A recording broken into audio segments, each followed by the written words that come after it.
Hi, welcome to our channel. எனக்கு தம்மாலு recipe எப்படி பண்ணலான்னு பார்க்கலாமா? அதுக்கு 15 to 20 பேபி பொட்டேட்டோஸ் நல்லா வாஷ் பண்ணி பீல் பண்ணி இந்த மாதிரி ஃபோர்க்கால் குத்தி வச்சுக்கோங்க. அப்போ தான் மசாலா உள்ளே இறங்கும்.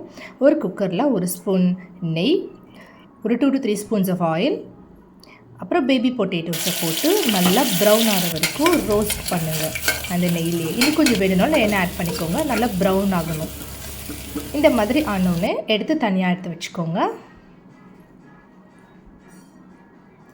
நெக்ஸ்ட் அதே பேனில் ஜீரா, பட்டை, ஒரே ஒரு ஏலக்காய், பே லீஃப் எல்லாம் போட்டு நல்லா பொரிஞ்சோடனே ஒரு வெங்காயம் ஸ்லைஸ் பண்ணி வச்சதையும் அதில் ஆட் பண்ணிக்கோங்க.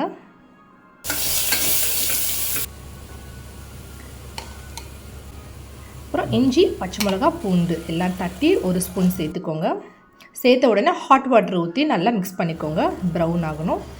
அதுக்கப்புறம் 1/2 ஸ்பூன் மஞ்சள் பொடி, 2 spoons of Kashmiri chilli, coriander powder 1 spoon எல்லாம் சேர்த்து ஹாட் வாட்டர் ஒரு 1/2 டம்ளர் ஊற்றி மிக்ஸ் பண்ணிக்கோங்க.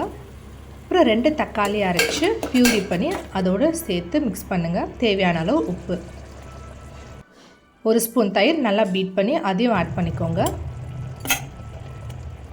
நல்லா வேகணும். ஆயில் பிரிஞ்சு வந்தோடனே நம்ம எடுத்து வச்ச உருளைக்கிழங்கும் போட்டு தேவையான அளவு வாட்டர், ஒரு கொஞ்சம் செமி சாலிடாக இருக்கிற மாதிரி வாட்டர் ஊற்றிட்டு குக்கரில் ஒரு 2 விசில்ஸ் வச்சு வேக வச்சு எடுத்துக்கோங்க.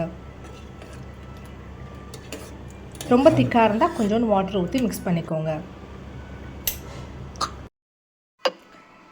கரம் மசாலா 1/2 ஸ்பூன், கஸ்தூரி மேத்தி,